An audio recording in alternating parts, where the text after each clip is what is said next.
हर एक इंसान को अपनी ज़िंदगी में एक बार पीठ का दर्द ज़रूर होता है। 2008 में मुझे पद्मश्री दिया गवर्नमेंट ऑफ इंडिया ने।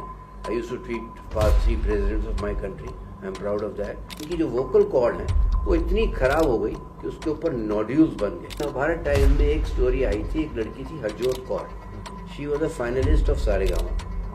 हरजोत कौर को यही प्रॉब्लम हुई, उनमें भी हमने एक्यूपंक्चर किया, उनमें भी हमने 3 या 4 महीने इलाज किया होगा। एंड उस लड़के ने उसके बाद अपनी जिंदगी का पहला बॉलीवुड का गाना गाया and he won a Filmfare award for that. अब उनको अगर मैं कहूँ कि लिवर की प्रॉब्लम है पेशेंट को, तो कहाँ नीडल लगानी है, तो वो दे विल बी नोइंग कि लिवर कहाँ पर है और इसको कितना डीप जाना है। और look at the side effects of Botox. I have had a lady who was a page 3 person who had her left eye nerve damage. So the good part is that acupuncture can treat even the side effects of other therapies. इसलिए WHO ने इसको recognition कैसे दी, एक complete medical science. Women आती हैं जिनको की fertility की प्रॉब्लम और फेल्ड IVF IUIs भी आते हैं हमारे पास। कपिंग ही लीजिए, कपिंग क्या है? Sadness attacks the lungs. All people who are sad will have asthma. 5 internal organs and 5 emotions. There is no 6th emotion. धीरे धीरे वो समय भी अब हमारी लाइफ में आता जा रहा है जहाँ पर कि हम बिना सुइयों के भी एक्यूपंक्चर कर सकते हैं। तो if a qualified person is doing acupuncture, I think it's a very safe treatment और इसमें कोई दिक्कत नहीं।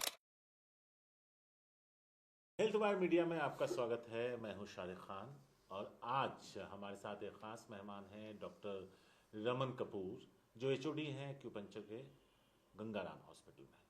डॉक्टर साहब, जब आपने शुरू किया होगा तो क्या कोई आता भी था आपके पास? देखिए, एक्यूपंक्चर जो एक विद्या है और जो साइंस है, ये बेसिकली अगर इसको हम डिवाइड करें तो ये ग्रीक वर्ड है एक्कस और पंक्चर। एक्कस हम सुई को कहते हैं और पंक्चर भेदने को कहते हैं जी। तो सुई लगाकर भेदने के इलाज की जो प्रक्रिया है उसको हम एक्यूपंक्चर कहते हैं। और ये प्रक्रिया तकरीबन 2,500 से 3,000 साल पुरानी मानी जाती है। अब पहले लोग इसको कहते थे ये चाइना में स्टार्ट हुई थी, बट अब हमने अपनी वैदिक ट्रांसक्रिप्शन से प्रूव कर दिया है कि एक्चुअली इंडिया में ओरिजिन हुआ था इसका, और इसको हम सुई भेदन के नाम से जानते थे, हमारे वेदास में लिखा हुआ है। तो बेसिकली ये जो इलाज सुई से किया जाता था, ये एक बहुत ही प्राचीन इलाज था और इस इलाज से काफ़ी बीमारियों का इलाज किया जाता था।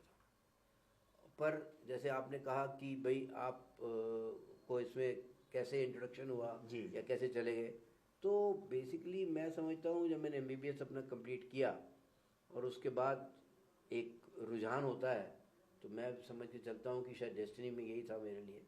तो I went to China and Beijing university से मैंने एक्यूपंक्चर सीखा। और उसके बाद जब मैं इंडिया वापस आया तो जैसे आपने कहा कि पेशेंट कैसे आएंगे, तो पेशेंट तो आते नहीं थे जी। बट लकीली फॉर मी एक एस्थमेटिक थे पेशेंट हमारे, जिनको कि तकरीबन 20-25 साल से दमे की तकलीफ थी और वो स्टीरॉइड्स पे थे। And being an allopath western minded, I knew कि इनको स्टीरॉइड्स विड्रॉ कराना इतना आसान नहीं है। तो हमने उनको एक्यूपंक्चर से इलाज किया। तकरीबन 1.5 से 2 महीने बाद उनके स्टीरॉइड्स कम होने शुरू हुए। फिर धीरे धीरे उनके जो एनेबुलाइजर थे वो भी कम होने शुरू हुए और वो काफ़ी बेटर होते गए। तो जब वो ऐसा पेशेंट जो कि इतना क्रिटिकली इल रहता हो, और वो राणा प्रताप बाग जैसी जगह पे जहाँ मैंने प्रैक्टिस शुरू करी थी, वहाँ पे फिर लोगों को इसके बारे में खबर मिली, तो फिर उसके बाद then I never look back, because acupuncture से हर टाइप की बीमारियों का मैंने इलाज करना शुरू कर दिया। उस पर भी रोशनी डालेंगे। जब आप दर्द में होते हैं, यानी बीमार हैं तो दर्द में, उसके बाद कोई आपके पास चला जाए, आप एक्स्ट्रा दर्द उन निडल्स के जरिए दे दें। ये भी होता है कि अगर जाएंगे तो सुई चुभा देंगे। ये तो कैसे काम करता है एक्यूपंक्चर, कैसे काम करता है? देखिए, अब जो है ये सारा एक बहुत बड़ी साइंस है और WHO रिकॉग्नाइज साइंस है जी। और तकरीबन 103 कंट्रीज में acupuncture is officially recognised as an independent system of health care. अलग से, जैसे एलोपैथी एक अलग से है, होम्योपैथी है, आयुर्वेदा है, ऐसे ही एक्यूपंक्चर एक अलग से विद्या है। और WHO की अभी लेटेस्ट रिपोर्ट आई है 2023 to 28 की, 5 साल का वो असेसमेंट करके करते हैं, और उन्होंने ये बताया कि वर्ल्ड में आज next to allopathy, next to western medicine, the most accepted system of therapy is acupuncture. Even I was surprise to know कि इतनी आज ये पॉपुलर हो गई है, just because of the efficacy, one, 2 because of the results, and 3 because सबसे important क्या है कि इसमें रिसर्च बहुत करी गई है ये प्रूव करने के लिए कि ये साइंटिफिक है। तो इसमें जो आपने जैसे पूछा कैसे काम करती है, तो इसमें एक न्यूरोलॉजिकल एलिमेंट होता है। दैट मीन्स जैसे ही मैंने एक सुई आपकी बॉडी में लगाई, इमीडिएटली वो सिग्नल हमारे ब्रेन को भेज रही है, और वहाँ ब्रेन से हमारी उस एरिया में जैसे जहाँ पर तकलीफ है या पेन है या स्ट्रेस है, वहाँ पर वो सब्सटेंसेस होते हैं जिन्हें हम नेचुरल सब्सटेंसेस हमारे ब्रेन में होते हैं, जिनको हम कहते हैं एंडोर्फिन्स और enkephalins. These are known to produce natural pain killing effect. So ये रिलीज होने शुरू हो जाते हैं, और ये सारी जो साइकिल है, प्रक्रिया है, ये अब हमने साइंटिफिकली fMRI या फंक्शनल MRIs कर करके प्रूव करा। जैसे फॉर एग्जांपल किसी पेशेंट को एक को तकलीफ है विजन की, उसकी आंख में चोट लगी, उस वजह से उसकी ऑप्टिक नर्व डैमेज हो गई और वो सूख गई, और उसका जो विजन है एक आंख से कम हो गई या कम होती जा रही है। इसका इलाज एलोपैथी में नहीं है, मेरे सिस्टम में, मैं भी एलोपैथ डॉक्टर हूँ, कुछ नहीं है इसका इलाज। धीरे धीरे वो कम होती ही जाएगी और आप पूरा लूज कर जाएंगे विजन। अब एक्यूपंक्चर जब मैंने सीखा, मुझे पता लगा इसका इलाज हम कर सकते हैं। तो हमने इसकी एक स्टडी करी, बड़ी सिंपल सी स्टडी थी। फंक्शनल MRI, महाजन साहब हैं, डॉक्टर महाजन हमारे इमेजिंग सेंटर वाले, हमारे बड़े अच्छे मित्र हैं गंगाराम हॉस्पिटल में भी।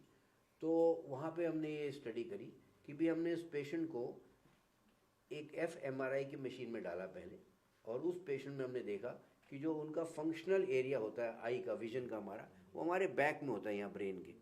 तो उस एरिया में जब हमने वो स्टडी करके देखा, तो हमने देखा कि लेफ्ट आई में, जहाँ पर कि ऑप्टिक नर्व लेफ्ट वाली उनकी सूख गई थी, वहाँ पर कोई एक्टिविटी नहीं थी। That means there was no activity in the area of the optic area. Then हमने उन पेशेंट को बाहर निकाला, और एक्यूपंक्चर की नीडल्स, जो महीन सुई होती हैं, जितनी बाल आपके पतले उतनी महीन होती है, ये जो नॉर्मल हमारी इंजेक्शन नीडल है वो नहीं होती, जिससे कि लोगों को ये डर भी खत्म हो गया कि भाई कितनी पतली सुई होती है। तो फिर हमने वो नीडल लगाई खास एक्यूपंक्चर बिंदुओं के ऊपर, और फिर से उस मशीन में उस पेशेंट को डाला, and low and behold everybody was surprise including the radiologist कि वो एकदम से एरिया के अंदर एक्टिविटी बढ़नी शुरू हो गई। So this proved that it is so scientific.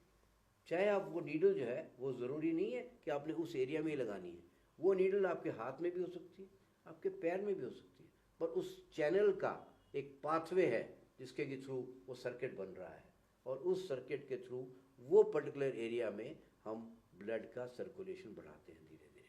और जब ब्लड किसी एरिया में जाना शुरू होता है तो ऑटोमेटिकली नर्व रीजनरेट होनी शुरू हो जाती है। हम रीजनरेशन वर्ड एलोपैथी में यूज़ नहीं करते। एक बार नस डेड हो गई तो वो हो गई, उसको कोई रीजनरेट आज तक नहीं कर सकता। बट एक्यूपंक्चर द्वारा देखा गया है कि आप धीरे धीरे over a period of time उसको रीजनरेट कर सकते हैं। और फिर ऐसे पेशेंट्स हमने कई सारे ट्रीट करे ऑप्टिक नर्व एट्रोफी के, जिनकी की विजन जो है ऑलमोस्ट चली गई थी, जैसे सिर्फ उनको उंगलियां नजर आती थी, अब वो नॉर्मल पढ़ सकते हैं। मैं यही सवाल आपसे पूछना चाह रहा था, जिस शख्स का आप जिक्र कर रहे हैं, क्या उसकी आंखों की रोशनी वापस आ गई और वो एक सामान्य जिंदगी जी रहा है?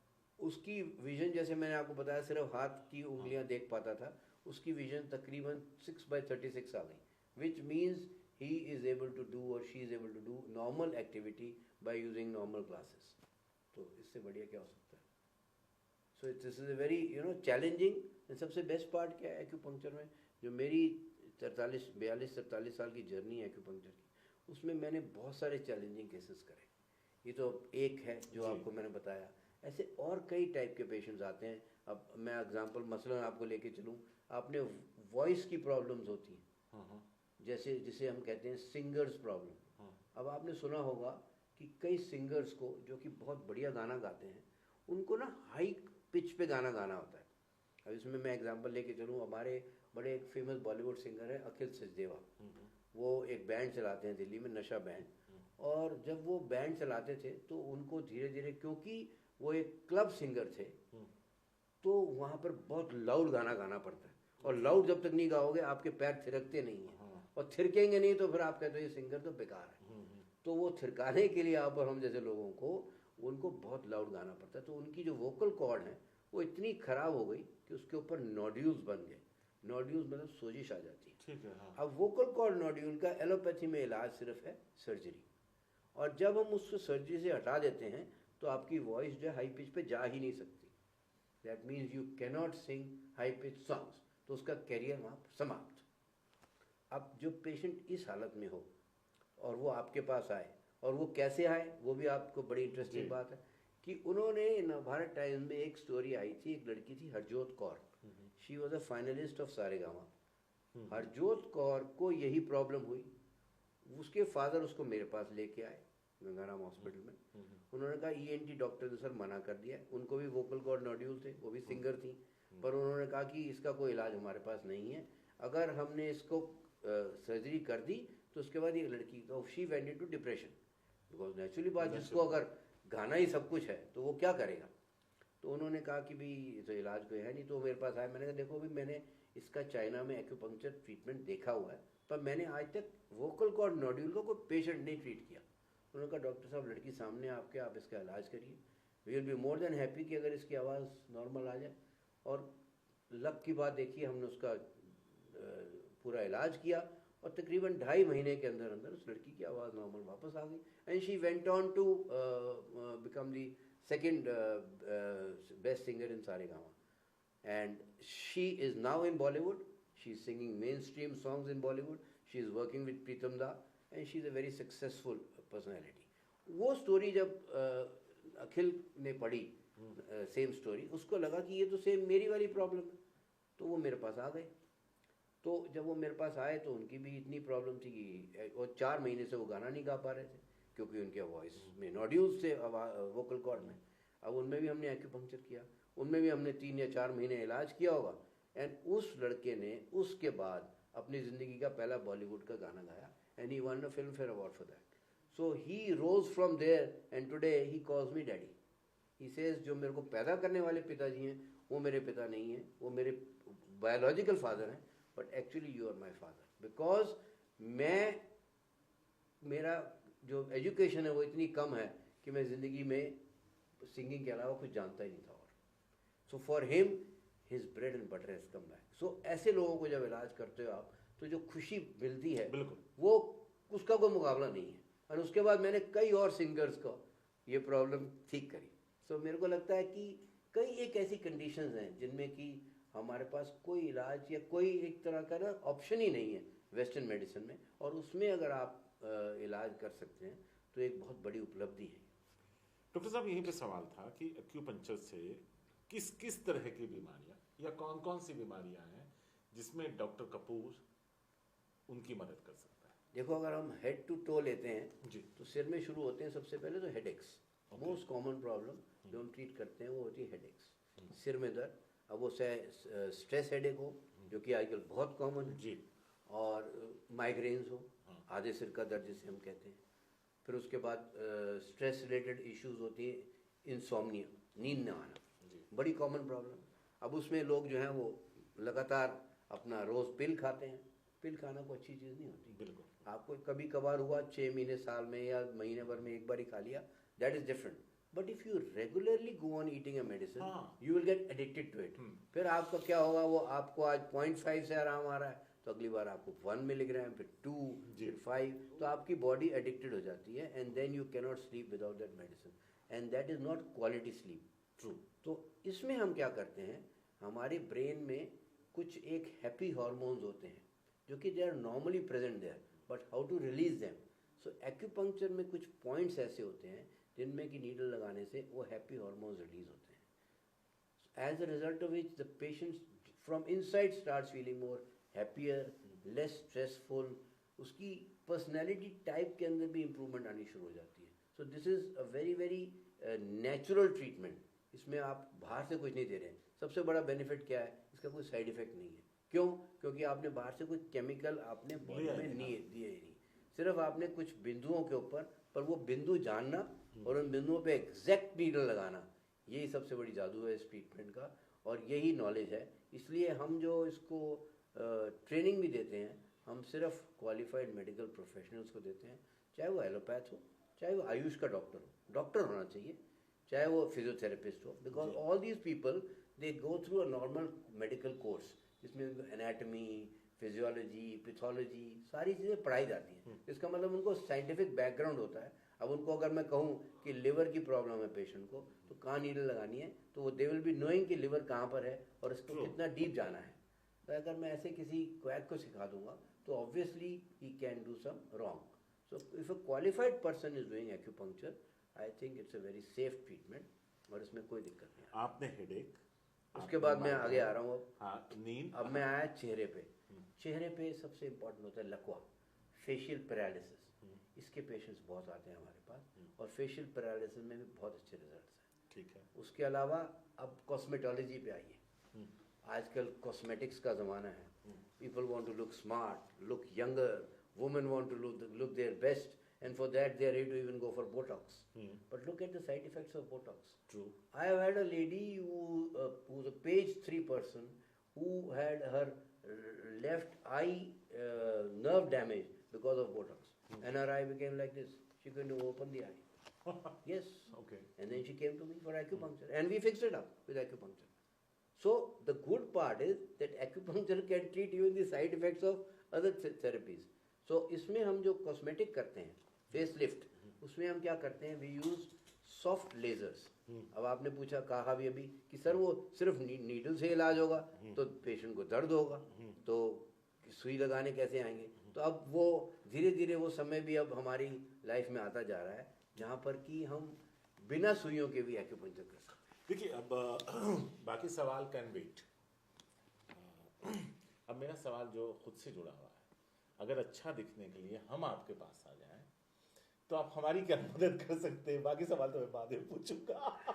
मदद क्या है, देखो ये जो लाइंस होती हैं, इसमें 2-3 टाइप की लाइंस होती हैं. एक होती है नेजल, जो हमारे पास होती है, ये ड्रूप करनी शुरू कर जाती हैं. ऐसे ही जो एंगल ऑफ द माउथ होता है, ये ड्रूप करना शुरू होता है. और ऐसे ही जो लोग बहुत स्ट्रेस करते हैं, उनके फोरहेड में स्ट्रेस लाइंस आ जाती हैं. और last and not the least double chin हो जाती है, जहाँ पर उनका फैट यहाँ लटकना शुरू हो जाता है. तो इन सब में एक्यूपंक्चर से हम आराम कर सकते हैं और बिल्कुल थर्ड चिन को गायब कर सकते हैं. और ये जो आपका, जैसे मैं अभी आपका भी देख रहा हूँ, हाँ, मैं आप मुझे देख के बताइए. हाँ, ये आपके जो यहाँ पर ये जो है, ये पूरा वो ड्रूपिंग आ गई है, तो इसको हम टाइटनिंग कर देंगे मसल की. अच्छा. तो इससे क्या होगा, आपका ये ड्रूप खत्म हो जाएगा और आपकी स्किन एकदम इलास्टिकली टाइट हो जाएगी. और द बेस्ट पार्ट इज कि इसमें हम नीडल्स नहीं लगाते अब. तो एक ज़माने में अब वो लेज़र आ गए हैं, सॉफ्ट लेज़र्स आ गए हैं. और कुछ एक ट्रीटमेंट्स होते हैं जिसे हम कहते हैं gua sha. Gua sha is you use a very special type of a stone wherein you use these oils जिसमें कि कोलेजन होता है. उस कोलेजन को हम थ्रू द पोर्स पेनिट्रेट कर देते हैं उस एरिया में जहाँ पर कि सैगिंग ऑफ द स्किन है, और उससे वो हो जाता है. और उसके बाद हम वहाँ पर लेज़र लगाते हैं और लेज़र बीम द्वारा भी हम वो पेनिट्रेट करते हैं उन पोर्स को. सो this is a natural method. इसमें आप कोई दवाई नहीं खा रहे हैं, कोई किसी किस्म का वो नहीं कर रहे हैं, केमिकल यूज़ नहीं कर रहे हैं, and the patient can feel much better. लेकिन इसका कोई साइड इफेक्ट या इसके सवाल मेरा ये था कि इसके क्या कहा जाए उसे कि गलत हो जाने या है ही नहीं कोई. सबसे बेस्ट पार्ट तो यही है कि इसके अंदर कोई साइड इफेक्ट होते ही नहीं है. पता चला अभी ऐसा है, बाद में और बुरा हो गया. नहीं, हो नहीं सकता ना. अच्छा, इसलिए मैंने कहा आपको, क्योंकि इसमें सबसे बेस्ट पार्ट ये है कि पहले जब हम नीडल लगाते थे तो बहुत बारीक नीडल आती थी, कॉस्मेटिक के लिए अलग आती थी, और आपने वो भी बंद कर दिया लगानी. अब बिकॉज नए नए जैसे कहते हैं इजाज, तो जैसे जैसे अब साइंस की प्रोग्रेस होती है, नए नए इलाज होते रहेंगे. और वो जो भी न्यू ट्रीटमेंट वर्ल्ड ओवर कभी आता है तो वो मेरे पास पहले पहुंच जाता है, because everybody knows that he is doing a lot of work in this field. And then I travel a lot also, not to miss any world conferences on acupuncture, and my papers are presented there also. So I am also doing a lot of research work in my country, and I see to it that anybody else who is doing worldwide is in communication with me, because knowledge एक ऐसी चीज़ है जो मैं समझता हूँ आखिरी सांस तक आपको लेती रहनी चाहिए और उसकी कोई लिमिट नहीं है. तो डॉक्टर साहब, पैरालिसिस, और आपने ये भी बता दिया कि अच्छा दिखने के लिए जो एज रिलेटेड जो इश्यूज आते हैं उससे भी, उसमें भी फायदा हो. और कौन सी बीमारी? अब हम आते हैं साइनोसाइटिस पे. सबसे कॉमन दिल्ली में आधे लोगों को जुकाम रहता है इस वक्त. सर्दी आई नहीं, छींकें आ रही हैं, हे फीवर हो रहा है, जुकाम हो रहा है, ड्राइनेस ऑफ द माउथ हो रही है, रिकरेंट ब्रोंकाइटिस और साइनोसाइटिस. और ये बच्चों में बहुत कॉमन है. अब आप कहेंगे कि बच्चे तो सुई लगवाएंगे नहीं, तो इसका बहुत बढ़िया टेक्निक अब आ गया है, उसे हम कहते हैं कलर थेरेपी. इसमें हम क्या करते हैं कि एक्यूपंक्चर के बिंदु वही रहेंगे, पर उसमें सुई ना लगा के हमारे पास एक मशीन होती है जिसमें कि कलर बीम्स के थ्रू हम उन्हीं एक्यूपंक्चर के बिंदुओं पर अलग अलग कलर्स के साथ ट्रीटमेंट करते हैं. और हर एक डिजीज़ के हिसाब से डिसाइड होता है कि कौन सा कलर दिया जाएगा। I will give you small example. First करो कोई बच्चा है बहुत ही सुस्त रहता है, बहुत ही लेथार्जिक रहता है, तो उसमें हम रेड कलर यूज़ करते हैं, because red is considered to be the colour of tonification. और ऐसे ही हमारे पास ADHD या ऑटिज्म के बच्चे आते हैं जो बड़े हाइपर एक्टिव होते हैं, जहाँ उठाया ग्लास पटक दिया, फेंक दिया। 7 साल की उम्र से कम में अगर ये ADHD के बच्चे हमारे पास आ जाते हैं तो उसमें बहुत अच्छे रिजल्ट्स देखने को मिलते हैं। और इनमें हम उन्हीं पॉइंट्स पे, एक्यूपंक्चर के पॉइंट्स पे ब्लू कलर यूज़ करते हैं, because blue is considered to be a colour for sedation, जैसे red is a colour of tonification. So colour puncture भी एक बहुत इंटरेस्टिंग और बहुत डेवलपिंग थेरेपी है। अब छोटे बच्चे हैं, उनमें इम्यूनिटी की प्रॉब्लम हो रही है, बार बार गला खराब होना, ये दिल्ली की पोल्यूशन में रह रहे हैं लोग, उसमें भी इम्यूनिटी को बढ़ाने के लिए एक्यूपंक्चर बहुत बड़ा रोल प्ले कर रही है। और इम्यूनिटी बढ़ाने के लिए खास एक्यूपंक्चर बिंदुओं के ऊपर या तो आप नीडल लगाएंगे जो अडल्ट आराम से लगवा सकते हैं, बच्चों में आप कलर पंक्चर कर सकते हैं। और तीसरी ट्रीटमेंट एक और है जो कि चाइना से ही आई थी, बट बेसिकली इसमें हम एक मोक्सा हर्ब होता है, इसे मोक्सा कहते हैं हम, एक तरह की धूप अगरबत्ती जैसे हम जलाते हैं ना, वैसे एक हर्ब होता है, उस हर्ब से इन पॉइंट्स के ऊपर हीट करके भी इलाज किया जाता है। तो ये भी बहुत इफ़ेक्टिव ट्रीटमेंट है। उसके बाद आए हम चेस्ट की प्रॉब्लम, जैसे आपने बताया, हमने ब्रोंकाइटिस बता दी, ब्रोंकियल एस्थमा बता दिया। फिर हम आते हैं पेट की प्रॉब्लम में। अब पेट की प्रॉब्लम भी सबसे कॉमन प्रॉब्लम है, इरिटेबल बाउल सिंड्रोम। हर दूसरे आदमी को दिल्ली के अंदर गैस की प्रॉब्लम है, विंड की प्रॉब्लम है, एसिडिटी की प्रॉब्लम है, ब्लोटिंग की प्रॉब्लम है, बार बार मोशन आने की प्रॉब्लम है, या कॉन्स्टिपेशन है, बिल्कुल आता ही नहीं मोशन। इन सब प्रॉब्लम्स में लिवर जो है हमारा और स्प्लीन, ये 2 ऑर्गन्स हैं जो कि मेन ऑर्गन माने जाते हैं डाइजेशन के। तो इन दोनों को ट्रीट एक्यूपंक्चर द्वारा करके ये भी जड़ से इस बीमारी को हम ठीक कर सकते हैं। तो आप ये कह रहे हैं कि कॉन्स्टिपेशन का इलाज भी है, बिल्कुल है, गैस का भी इलाज है, एसिडिटी का इलाज, सब। इसीलिए इसको कंप्लीट मेडिकल साइंस माना गया ना। एक सिस्टम को हम तभी कंप्लीट कह सकते हैं जब वो सारी बीमारियों का इलाज करे। अगर सिर्फ दर्दों में इलाज किया तो वो कंप्लीट नहीं होगा कभी। इसलिए WHO ने इसको रिकॉग्निशन कैसे दी, एक कंप्लीट मेडिकल साइंस। तो हमें ये याद रखना है। अब हमारी जद्दोजहद जो है वो 2009 में शुरू हुई। 2008 में मुझे पद्मश्री दिया गवर्नमेंट ऑफ इंडिया ने। I used to treat past 3 presidents of my country, I am proud of that. Shankar Dayal Sharma ji जो थे, उनकी वाइफ थी, KR नारायणन साहब थे, उनकी वाइफ थी, प्रतिभा पाटिल जी थे, उनके हस्बैंड थे, इन सबको मैंने ट्रीट किया। सो जब मुझे पद्मश्री मिला तो मेरे को ऐसा लगा कि मेरी जिम्मेवारी और बढ़ गई। और वो कैसे बढ़ी, that I now wanted to make it more popular in my country. So 2009 में हमने एक नेशनल कोऑर्डिनेशन कमेटी बनाई, जिसमें कि जो डॉक्टर्स इंडिया में प्रैक्टिस कर रहे हैं एक्यूपंक्चर के, मेरे अलावा और बहुत डॉक्टर्स भी हैं, उनको सबको मिला के तकरीबन 25 से 30 डॉक्टर्स की एक कमेटी बनाई गई। मेरे को चेयरमैन बनाया गया उसका, कि भाई आप गवर्नमेंट से कहिए, बात करिए कि भाई इस सिस्टम को अब हम एक independent system of health care के फॉर्म में, जैसे वर्ल्ड में 103 कंट्रीज में, यूरोप पूरा एक्सेप्ट करता है, पूरा अमेरिका कर रहा है, लंदन कर रहा है, ऑस्ट्रेलिया कर रहा है, फ्रांस कर रहा है, अगर सारी कंट्रीज़ के अंदर ये एक्सेप्टेड है तो हमारी कंट्री में क्यों नहीं है। तो इसको लेके हमने फिर 2009 से ये स्ट्रगल शुरू करी। और अब 15 साल बाद you will be happy to know that I have been, Nadda ji, our health minister, has announced it in parliament that acupuncture has been now recognized as an independent system of healthcare in India. और अब हम acupuncture के 12वीं के बाद ही colleges start करेंगे, जहाँ पर कि जैसे मैं 12वीं के बाद एलोपैथी स्ट्रीम में जा सकता हूँ, होम्योपैथी में जा सकता हूँ, आयुर्वेदा में जा सकता हूँ, ऐसे ही 5.5 साल का डिग्री कोर्स होगा एक्यूपंक्चर का। डॉक्टर साहब, यहाँ पे 2 सवाल थे जो आपने बहुत इंपॉर्टेंट बात कही है। एक तो पहले उस पर आते हैं, अभी के माहौल में, अभी के वक्त में डिप्रेशन एक बहुत बड़ा इशू, क्या उसके लिए भी कुछ? बिल्कुल, acupuncture is very effective in depression, but इसमें सबसे बड़ा बट ये है कि these patients have to be treated early in the stage of disease. क्या होता क्या है हमारे पास, क्योंकि एक्यूपंक्चर की प्रणाली को अभी इतना पॉपुलैरिटी नहीं है हमारी कंट्री में, तो लोगों के अंदर अवेयरनेस नहीं है। तो मेरा सबसे बड़ा जो कंसेप्ट है या जो मानना है वो ये है कि इसकी अवेयरनेस बढ़ाई जाए, जितनी ज़्यादा से ज़्यादा इसके ऊपर पॉडकास्ट करी जाएं, राइट अप्स हों, पब्लिक अवेयरनेस टॉक्स करी जाएं, उतना बेटर है। बिकॉज जो पेशेंट जो है वो हमारे पास आता है मर धड़ के, सारे इलाज करा के 15 साल पुराना डिप्रेशन का मरीज आएगा तो मैं उसमें क्योर नहीं कर पाऊंगा। कारण क्या है कि उसके अंदर ऑलरेडी उसकी बॉडी जो है वो उन केमिकल्स की यूज टू हो चुकी है कि उसको अगर वो पेट्रोल खानी है तो पेट्रोल खा खा के जिंदा रह रहा है। अगर उसको रोज एंटी डिप्रेशन की दवाइयाँ इतनी खानी है तो सारा दिन वो दवाइयाँ खा खा के जिंदा है। तो अगर आप एक्सपेक्ट करो कि सडनली मैं विड्रॉ कर दूंगा दवाइयाँ और एक्यूपंक्चर ठीक कर देगा, नहीं हो पाएगा। क्यों?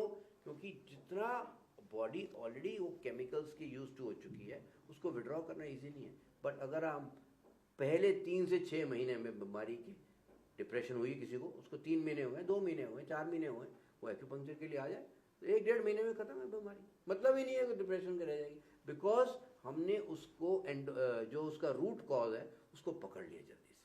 पर अगर हम उसको लेट कर देंगे तो फिर नहीं होगा। नहीं। सिंपल है कि अगर आपको लीवर की परेशानी है, किडनी की, अब वो ग्रेड 4 पे आ रहे हो, अब मुझे आते हैं पेशेंट मेरे कि जी सर अब मैंने सुना है आप बहुत कुछ कर रहे हैं तो आप ग्रेड 4 लीवर को भी ठीक कर दो। मैं कहा नहीं भैया, अब आपने विस्की भी खूब पी ली लाइफ लॉन्ग और आप एक्सपेक्ट कर रहे हो मैं आपको रिवर्स कर पाऊंगा, वो नहीं कर पाऊंगा। डॉक्टर साहब, एक पर्सनल सवाल था। हमारी नानी है जो फरवरी में 90 साल की हो जाएंगी, वेरी फिट लेडी, अल्लाह के फजल से अभी चलती हैं, अपना सारा काम करती हैं।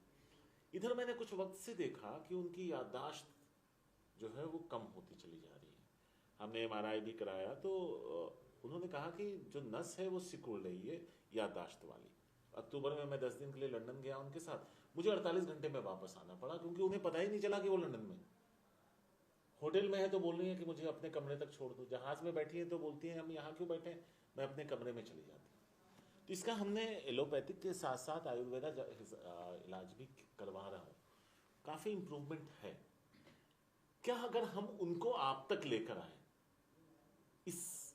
क्या कुछ किया जा सकता है? क्योंकि मेरी ख्वाहिश सिर्फ इतनी है कि जब तक वो हैं तब तक उनको पता होना चाहिए कि वो कौन है, हम कौन है, उनके कौन अपने थे और कौन बचा हुआ। अब इसमें क्या होता है, इसका एक स्केल होता है। मेरे को अपनी जो वेस्टर्न मेडिसिन की नॉलेज है, जो मेरे को एजुकेशन मिली एज ए एलोपैथ डॉक्टर, वो मुझे बड़ा हेल्प करती है मेरे को मेरी एक्यूपंक्चर की अपनी लाइफ के अंदर जी, अपने प्रोफेशन में।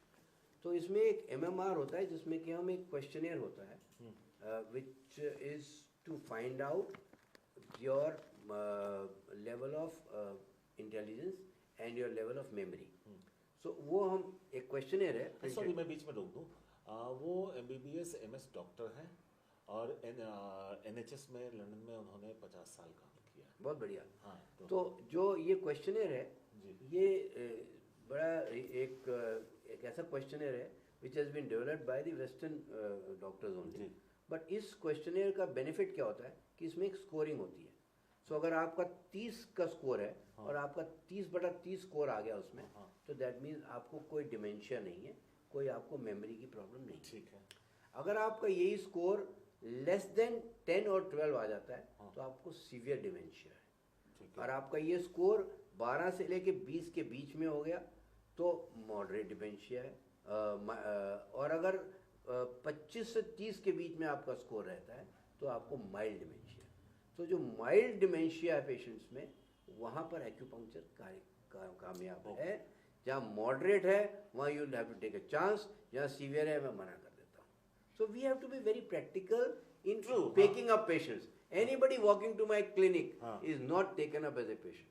So almost half a dozen patients I will be turning back every day, because if I think that I cannot treat, I will prefer saying no. उसका कारण क्या है? जैसे फॉर एग्जाम्पल आप जॉइंट की प्रॉब्लम देखिए, अब हम उसमें पहुंचे ही नहीं थे अभी। आर्थराइटिस में बहुत सक्सेसफुल है एक्यूपंक्चर, बहुत ज़्यादा सक्सेसफुल। नी के जॉइंट के पेन में बहुत यूजफुल है। बट अगर कोई कहे कि हर टाइप का नी पेन ठीक हो जाएगा, नहीं होगा, क्योंकि हमारे पास कई पेशेंट आते हैं जो उनके जुड़ चुके हैं, they are totally frozen. That means वो उनकी मूवमेंट भी पूरी नहीं हो पा रही है, और उनका हम एक्सरे देखते हैं तो उसमें एक्सरे में जॉइंट जुड़ चुका है, तो उस केस में तो नी रिप्लेसमेंट ही कोई आंसर है। एक्यूपंक्चर कुछ नहीं कर पाएगा, because you can't break a bone with a needle, it is as simple. So उसमें लुब्रिकेशन के अलावा जहाँ पर अर्ली आर्थराइटिस होती है वो हम एक्सरे से देख लेते हैं, एक्सरे सारा कुछ आ जाता है। तो अगर एक्सरे में अर्ली आर्थराइटिस के चेंजेस हैं, वहाँ एक्यूपंक्चर पूरा रिकवर कर देगा पेशेंट। नॉर्मल दौड़े भाजे अपना पेन फ्री हो जाएगा, स्टेयर्स ऊपर नीचे जाना है, हमें पेन है, ख़त्म हो जाएगी। बट जहाँ पर डिफॉर्म हो गए नहीं, वहाँ पर आप नहीं करेंगे एक्यूपंक्चर, बिकॉज वो बेनिफिट नहीं करेगा। डॉक्टर साहब, एक और सवाल था कि शायद आम लोग कंफ्यूज हो जाते हैं, एक्यूपंक्चर और एक्यूप्रेशर दोनों में क्या फर्क है, और दोनों एक दूसरे से कितने पास कितने दूर हैं? एक्यूप्रेशर और एक्यूपंक्चर में बहुत फ़र्क है, और ये क्वेश्चन मेरे को लगता है मैंने ऑलमोस्ट जब भी अपना इंटरव्यू कोई दिया है उसमें ये सवाल आता है। क्योंकि कई लोग कंफ्यूज हो जाते हैं कि सर वो उंगली से दबा के तो मैंने भी इलाज कराया है, वो मेरा नाई भी कर देता है, तो वही करते हैं आप। मैंने कहा नहीं भाई, वो नहीं मैं करता, ये डिफरेंट है। तो एक्यूप्रेशर जो है वो बेसिकली अपना थंब के प्रेशर से किसी पॉइंट को दबाने को हम एक्यूप्रेशर कहते हैं। जी। एक्यूप्रेशर के जो बिंदु हैं वो ऑलमोस्ट ओवरलैपिंग है एक्यूपंक्चर के बिंदुओं से, ओके। उसमें कोई दो राय नहीं है। But acupressure is like a do it yourself technique, और उसमें आप उतना डीप जा ही नहीं सकते जितना कि एक नीडल जाती है। ट्रू। बिकॉज एक नीडल जो है तकरीबन आधा इंच से लेके 2 से 2.5 इंच नीडल अंदर जा सकती है, और जो एक्यूप्रेशर है वो कुछ मिलीमीटर ही आप अंदर जा पाएंगे। So acupressure is very good for simple elements. जैसे फॉर एग्जांपल एक सिंपल किसी को नेक में स्प्रेन हुआ और उसमें आराम नहीं आ रहा, उसमें आप एक्यूप्रेशर से करेंगे ट्रीट तो रिलीफ होगा। ऐसे ही किसी को सिंपल बैक पेन है जिसमें कि कोई डिस्क विस्क नहीं हिली है, वहाँ पे आराम देगा। नेक में, अपर बैक में कोई पेन है, इवन आर्थराइटिस के पेन में अगर अर्ली स्टेज में है तो प्रेशर से, but it will never be a cure. आप उस डिजीज को कंप्लीटली क्योर नहीं कर रहे हो।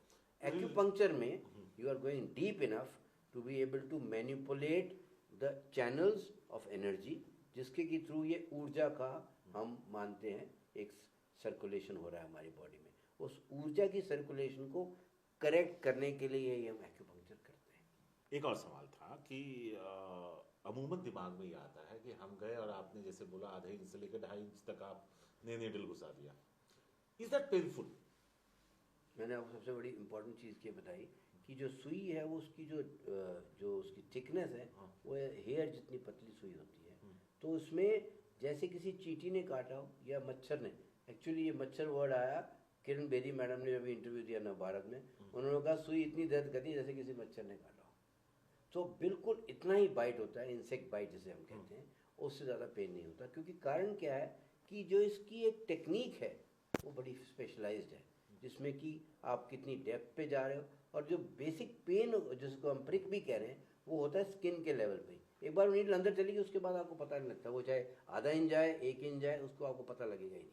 बिकॉज और तकरीबन आप समझिए 5 से 10 मिनट लगते हैं एक पेशेंट को नीडल लगाने में। उसके बाद नीडल लगा के पेशेंट आधा घंटा लेटा रहता है, उसको पता भी नहीं लगता उसको नीडल लगी हुई हुई कि नहीं। और कई पेशेंट तो मेरी क्लिनिक में खराटे मार रहे होते हैं because they are relaxed. Acupuncture gives you a feeling of well being. इसी से जुड़ा हुआ सवाल था कि बहुत सारे ऐसे कैंसर्स हैं जो अपने आखिरी स्टेज में हैं, कीमोथेरेपी चल रहा है, रेडियोथेरेपी चल रहा है, बाकी ट्रीटमेंट चल रहा है, और कुछ कैंसर्स बहुत पेनफुल होते हैं। जैसे अमूमन लिवर कैंसर की बात होती है। हमारे पापा को जब ये लिवर कैंसर का डायग्नोस हुआ और आखिरी स्टेज था, तो डॉक्टर ने कहा कुछ नहीं कर सकते, 9 से 10 महीने का वक्त है। उस वक्त उसके बाद हमारी सारी कवायद इस बात पे थी कि वो जब तक है तब तक दर्द में ना रहे। उसमें मुझे कामयाबी मिली, मैंने कई तरह की चीजें ट्राई करी। मेरा ये सवाल था कि ये जब आपको पता हो कि आपका जाना तय है, लेकिन जिस दिन आपका एग्जिट है और जो टाइम बचा है आपके पास, उसमें आप पेनलेस रहें, क्या उसके लिए भी लोग आपके पास आए? आते हैं, आए नहीं, आते हैं। अब अवेयरनेस जैसे जैसे एजुकेटेड क्लास में बढ़ रही है, people are coming to me. So chemotherapy से और रेडियोथेरेपी से जो साइड इफेक्ट होते हैं जैसे nausea, vomiting, lack of sleep, lack of appetite, इसका हमारी वेस्टर्न साइंस में कोई ट्रीटमेंट नहीं है। सो अब इवन जो ऑन्कोलॉजिस्ट हैं वो अब मुझे रेफर करने लगे हैं। So this is a good change is happening, that they now realise that they can not do much. और वो अगर मेडिकेशन को देते भी हैं तो उसके साइड इफेक्ट इतने होते हैं। लोग तो पैचेस लगाते हैं बेचारे, हाँ, पेन के लिए तो वो अब मेरे पास भेज देते हैं, उससे फर्क पड़ता है, पक्का बड़ा अच्छा रिजल्ट है। एक चीज और था जो थोड़ा हट के सवाल है, अगर आप इस पे भी रोशनी डालें।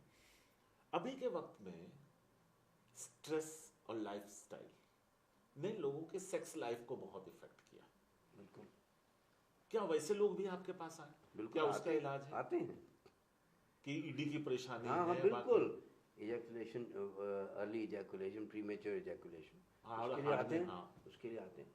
और इवन वुमेन आती हैं जिनको कि फर्टिलिटी की प्रॉब्लम हो, फर्टिलिटी, कंसीव ना कर रही हो, कंसीव ना कर रही हो, और फेल्ड IVF IUIs भी आते हैं हमारे पास, जहाँ पर कि हार्मोनल इम्बैलेंस को हम एक्यूपंक्चर द्वारा करेक्ट कर देते हैं। आपको जान के हैरत होगी कि जो हॉलीवुड की जो टॉप नॉच एक्ट्रेसेस हैं वो सब एक्यूपंक्चर लेती हैं, and they openly talk about it. So if you go on Google and you search, you'll be surprised to know that a lot of the Hollywood actresses, they take it for cosmetic purposes and for fertility issues. And in the Western world today, every infertility team has to have a medical acupuncturist. ये compulsion हो गई। Obesity भी एक बड़ी वजह है परेशानियों की, उसके लिए कुछ है? देखिए, ओबेसिटी में ना सबसे इम्पोर्टेंट चीज़ हमें ये पहले पता लगाना पड़ता है कि हार्मोनल रिलेटेड तो नहीं है, क्योंकि कई बार क्या होता है, अगर हाइपोथायरॉयडिज्म है, आपका थायराइड अंडर एक्टिव है और उस वजह से आप वेट गेन कर रहे हैं, तो उसमें अंडरलाइंग कॉज को ट्रीट करना ज़रूरी है बहुत। आप कहो कि नहीं, अंडरलाइंग कॉज तो मैंने ट्रीट नहीं किया, सिर्फ मैंने ओवरवेट ट्रीट किया, वो गलत है। सो अगर कॉज नहीं है और सिर्फ reason of overweight is your diet pattern और your over eating or eating a lot of rich, good, heavy food, then there is a very good treatment in acupuncture, जिसमें कि हम कान के अंदर पॉइंट्स होते हैं इसके, वहाँ पर हम सुई लगा देते हैं और उसकी और भी महीन सुइयाँ होती हैं, और वो लगाने से जो है आपकी एपेटाइट कम हो जाती है। जैसे फॉर एग्जांपल, अगर आपको 4 रोटी की भूख है तो आप 2 के बाद ही फुल फील करना शुरू करेंगे। ये एक्यूपंक्चर का कमाल है। अच्छा, so you will feel fullness after half the meal. तो उससे क्या होता है, पेशेंट को जो, और क्रेविंग फॉर स्वीट्स, ज़्यादातर ऐसे पेशेंट्स को बहुत क्रेविंग होती है मीठे की, वो भी खत्म हो जाती है एक्यूपंक्चर द्वारा। वो मेरे साथ। तो मैं क्या कह रहा हूँ, तो इसलिए एक्यूपंक्चर की जो इफ़ेक्ट्स हैं वो बहुत ही बढ़िया हैं। अब अगर आप इतना छोटा सा कान लीजिए और इसकी शेप देखिए अपने जाके मिरर में, आप हैरान हो गए। इसकी shape is an inverted foetus sitting in the womb of a mother. कमाल की बात देखिए आप। और ये जो लॉब्यूल है आपका, ये जो लॉब्यूल है ये आपका हेड का एरिया है, और जहाँ पर लेडीज जो हैं वो गोल्ड का रिंग पहनती हैं, वो आई पॉइंट है एक्यूपंक्चर का। और अगर आप रैंडम सर्वे करेंगे, आप हैरान होंगे जान के, more men wear glasses than women, and this is the reason for it. तो कान में एक पहन लिया जाए, बहुत अच्छी चीज़ है, पर गोल्ड, क्योंकि गोल्ड इज अ स्टिमुलेंट, वो आपकी आई बॉल की मसल्स को स्ट्रॉन्ग करेगा। वहाँ सिल्वर डाल दिया तो वो सिडेट कर देगा, उल्टा और कमज़ोर कर देगा। So gold is the point. So ये जो आपका ये जो एरिया जहाँ मैं दिखा रहा हूँ, ये आपका स्पाइन है। तो आप हैरान होगे कि अगर आपको लोअर बैक में पेन है, शियाटिका की प्रॉब्लम है, तो मैं यहाँ नीडल लगा के ट्रीट भी कर सकता हूँ, ज़रूरी नहीं मेरे को बैक में नीडल लगाऊँ। सो this is a very beautiful science. And year acupuncture में एक स्पेशलाइज्ड लोग हैं जो फ्रांस में हैं, उनका फ्रेंच स्कूल है ऑरिकुलर थेरेपी का, जिसमें कि सिर्फ और सिर्फ वो आपको कान के थ्रू बॉडी में कोई भी बीमारी का इलाज कर सकते हैं। So it's a very very deep science. अब कपिंग ही लीजिए, कपिंग कपिंग क्या है? अब कपिंग जो है ये आजकल फिजियोथेरेपिस्ट और सब यूज करने लगे हैं। उसका रीजन क्या था, वो माइकल फेल्प्स थे हमारे एक एथलीट, वो कहीं पे स्विमिंग पूल से बाहर आ रहे थे तो लोगों को काले से निशान नजर आ गए, धब्बे धब्बे उनके शोल्डर के आसपास। तो लोगों ने कहा ये क्या हो गया, तो Mike Phelps was very open, he said I do get cupping done. What is cupping? Cupping क्या होता है, बेसिकली यू घड़वी लगाया करते थे हमारे पुराने जमाने में गाँव के अंदर, पेट के ऊपर अम्बलाइकस को धरण निकल जाती थी, तो धरण को सेट करने के लिए। So cupping is nothing but it is a form of vacuum at an acupuncture point. और वैक्यूम से क्या होगा, जो वो एरिया है उसमें ब्लड की अगर फ्लो कम हो जाएगी तो उसको इमीडिएटली बढ़ाने के लिए कपिंग करते हैं। तो उनको क्या था कि वो जब आप स्विम कर रहे हो तो आपके शोल्डर्स बहुत यूज होते हैं, तो उनके शोल्डर्स जो है वो at the end of the day बड़ी एक करना शुरू कर देते थे। और एकिंग का कारण या पेन का कारण क्या होता है, स्टिफनेस का, कि वहाँ पर ब्लड जो है वो स्लो डाउन हो गया है। So cupping is done there to immediately improve the blood circulation, and now it is being done by everybody. Every Tom, Dick and Harry will pick it up and start doing cupping, but it is a very part of the acupuncture only. It is not a part of anything else but acupuncture, because acupuncture का जब इलाज किया जाता था तो उसमें cupping was a part of the treatment, और ये बहुत ही कामयाब चीज़ है दर्दों में। अब हमने सबसे इम्पोर्टेंट चीज़ अपनी सारी इंटरव्यू में मिस किया, स्पाइन। स्पाइन की प्रॉब्लम में एक्यूपंक्चर से बढ़िया कोई कारगर चीज़ है ही नहीं दुनिया में, क्योंकि स्पाइन का इश्यू आप लेके चलेंगे सर्वाइकल से, जो कि सबसे कॉमन है, क्योंकि हमारा पॉस्चर खराब हो रहा है। अब मेरे पास 15 साल के बच्चे आते हैं गर्दन का दर्द लेके, क्यों? क्योंकि वो सारा दिन मोबाइल पे बैठे हुए हैं, लैपटॉप पे बैठे हुए हैं, बिस्तर में बैठ के नेटफ्लिक्स की सीरीज आज ही खत्म करनी है, जैसे कल कोई होगा नहीं। तो ये तो कोई लॉजिक है नहीं ना। और गर्दन की अपनी ले ली खराब, अपना गर्दन आप खुद खराब कर रहे हैं और अपनी बैक को खराब कर रहे हैं। उनकी स्पाइन अगर आप देखेंगे वो सीधे नहीं बैठ पा रहे, वो यूं ही बैठे रहते हैं। क्यों? क्योंकि जो स्ट्रेटनेस ऑफ द स्पाइन है वो तभी मेंटेन होगी अगर आप पोस्चर के ऊपर ख्याल करोगे आप। So the best posture is what you are sitting now in a chair. So watch a television sitting on a chair, don't watch it lying on bed. Do a work on your mobile or on a laptop sitting, not lying down. And that is the worst which people are doing today. So posture related problems, cervical spondylitis, उससे कई लोगों को head में headache भी हो जाती है, because वो नेक के मसल्स जो हैं, सुबह उठते कई बार देखते हो लोग ऐसे ऐसे कर रहे होते हैं, क्यों? वो उनकी नेक मसल स्टिफ हो गई है। उसके बाद वही प्रॉब्लम मिड बैक में आ जाएगी और वही प्रॉब्लम फिर लोअर बैक में आ जाएगी। और लोअर बैक की प्रॉब्लम, वो बड़ी फेमस सेइंग है, every human being born on earth has to have a lower back pain once in his life time. ये फेमस सेइंग है बड़ी। हर एक इंसान को अपनी ज़िंदगी में एक बार पीठ का दर्द ज़रूर होता है। तो back pain is a commonest symptom I get. 70% of the patients who will roll out into my practice would be having either a mid back, upper back, neck, cervical, lower back pain, and disc problem causing sciatica in the legs. So these are the commonest problems I get. Why? Because posture is getting bad, and because of the bad posture, the spine is getting. And then the second commonest cause of spine problem is jerks on the road. We have such beautiful roads in India, where there are speed breakers everywhere, and there are khads everywhere, and Delhi is full of those khads. So if you jump over that, your spine is the one which takes the weight. So suddenly वो आपको पता लगा अगले दिन आपने MRI कराया। अब MRI लोग मशीन में जाते तो बड़ी खुशी से, पर उनको ये समझना चाहिए कि that is only a diagnostic unit. It is not a therapy. True. So you can come to know, that's where I feel now as a medical doctor, that we have gone very forward in diagnostics in modern medicine. Very forward. You can diagnose everything, but therapy-wise, there is nothing much. So therapeutically, I feel acupuncture is the way to go forward. Diagnostically, Western medicine is great.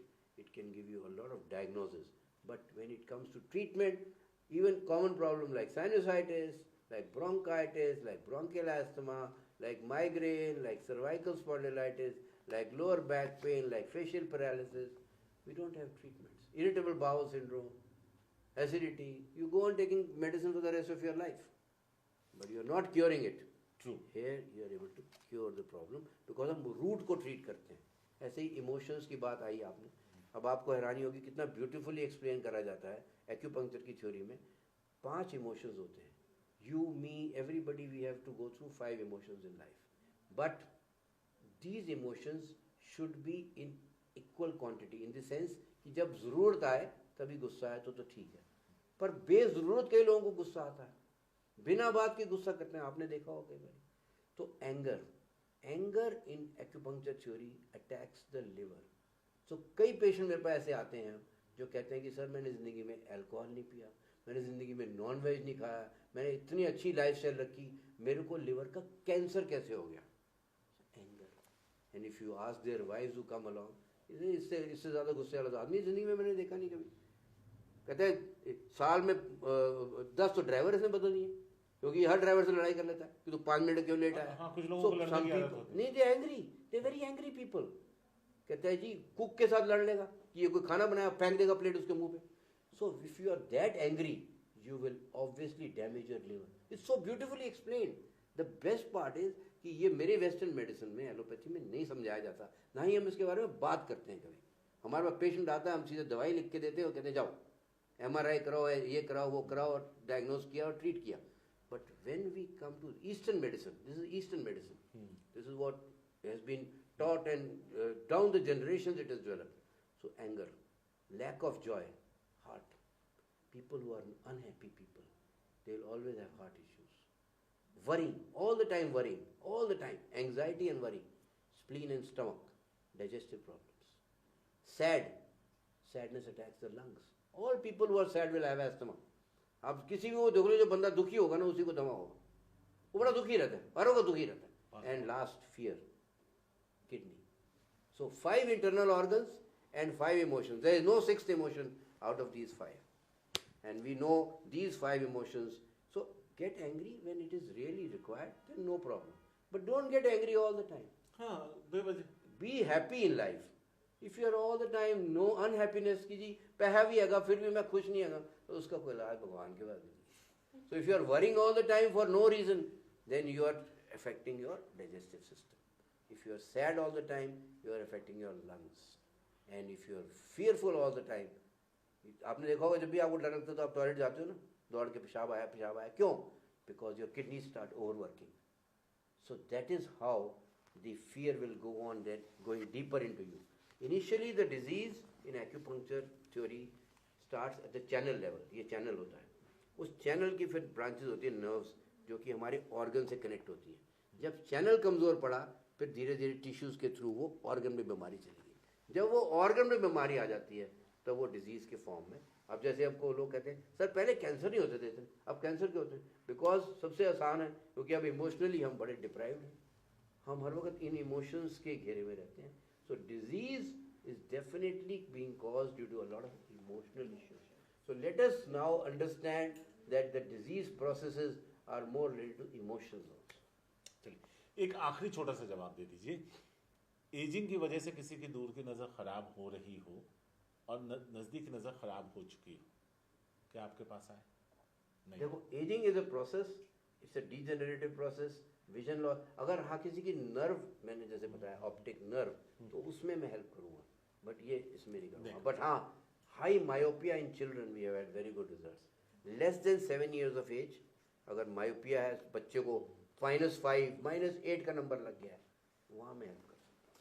Doctor साहब जब ये interview शुरू किया था तो मुझे लग रहा था कि मैं आपसे क्या पूछूं और क्या ये एक ऐसा टॉपिक है जिस पर कोई इंटरव्यू आधे घंटे या 40 मिनट निकल सकता है. लेकिन आपसे बात करते हुए वक्त का पता नहीं चला और बहुत सारी ऐसी बातें हैं जो आज मेरे लिए भी नहीं थी. तो डॉक्टर साहब का ये इंटरव्यू ज़रूर ध्यान से देखिए, क्योंकि एक बेहतर, स्वस्थ और खुशहाल ज़िंदगी अगर जीनी है तो इन पैटर्न्स पे अगर काम करें, और अगर किसी तरह की परेशानियों से आप जूझ रहे हैं जिसके लिए आप एलोपैथिक डॉक्टर के पास नहीं जाना चाहते या वहाँ की ओर नहीं है, तो फिर एक्यूपंक्चर के लिए जाइए. प्रूवन है, बहुत सारे रिसर्च हैं और एक अच्छी बेहतर ज़िंदगी के लिए ये आपके लिए मददगार साबित होगा. फिलहाल आज के लिए इतना ही. मुझे दीजिए इजाज़त. नमस्कार.